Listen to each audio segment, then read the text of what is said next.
नमस्कार दोस्तों, मैं अशोक सिंह चौहान, सहायक आचार्य इतिहास, राजकीय महाविद्यालय कोटपुतली। आज के इस वीडियो में हम राजपूतों की उत्पत्ति के संदर्भ में चर्चा करेंगे।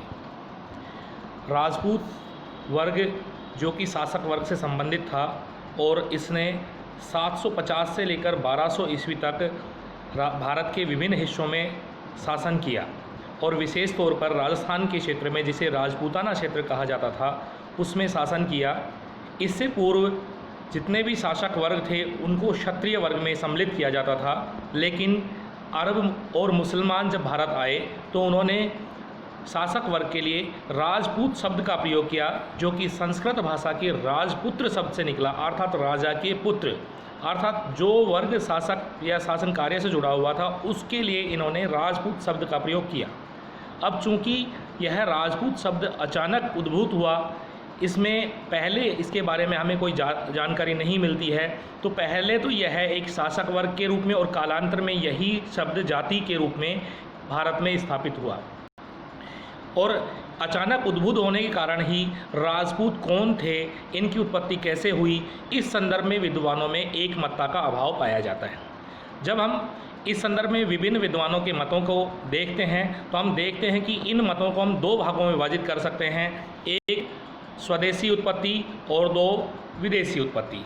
जब हम स्वदेशी उत्पत्ति की बात करते हैं तो उसमें सबसे महत्वपूर्ण जो मत है वह है अग्निकुंड से उत्पत्ति या अग्निवंशीय।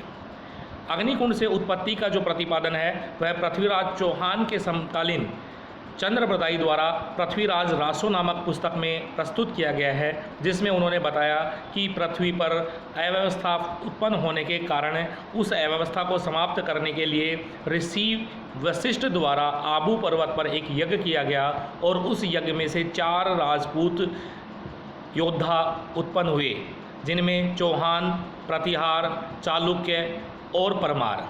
इन 4 राजपूत योद्धाओं ने इस अव्यवस्था को समाप्त करके और अपना अपना राज स्थापित किया। इसी अग्निवंशीय मत को ही कालांतर में कर्नल जेम्स टोड और विंसेंट स्मिथ जैसे विद्वानों ने अपनी विदेशी उत्पत्ति की अवधारणा को सही साबित करने के लिए प्रयोग किया। उन्होंने कहा कि जो विदेशी भारत में आ गए और उन्होंने जो शासन स्थापित किया, उन विदेशियों को भारतीय समाज में सम्मिलित करने के लिए यह एक यज्ञ अनुष्ठान था, जिसके द्वारा उनको शुद्ध करके भारतीय समाज में शामिल किया गया और राजपूत वर्ग में सम्मिलित किया गया। इस प्रकार हम कह सकते हैं कि अग्निवंशीय या अग्निकुंडीय जो मत है वो बेसिकली पृथ्वीराज चौहान के दरबारी कवि चंद्रप्रदायी द्वारा दिया गया, जिसका प्रयोग कर्नल जेम्स टोड और विंसेंट स्मिथ ने अपने अनुसार किया। इसके अतिरिक्त अगर हम भारतीय उत्पत्ति में ही देखें तो अनेक अन्य मत भी हैं, जैसे क्षत्रियों से उत्पत्ति। क्षत्रियों से उत्पत्ति, इसमें ओझा और सीवी वैद्य नामक विद्वानों ने इसका समर्थन किया है। उन्होंने कहा कि जो प्राचीन क्षत्रिय थे ही वही कालांतर में राजपूत कहलाए।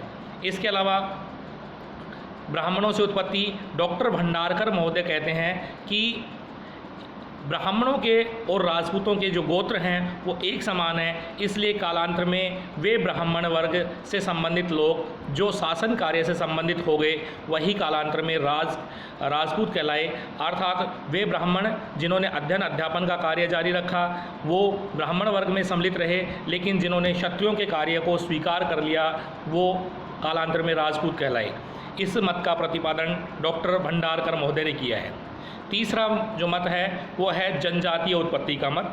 जब हम जनजातीय उत्पत्ति के मत की बात करते हैं तो इसका समर्थन विंसेंट स्मिथ करते हैं। वो कहते हैं कि विभिन्न जनजातियाँ जिन्होंने कालांतर में अपना राजपाट स्थापित किया, शासन स्थापित किया, उनको ही राजपूत कहा गया। जैसे उन्होंने कहा गौर से गौड़ बना, खरवार से गहड़वाल बना, राष्ट्रिक से राठौड़ बना।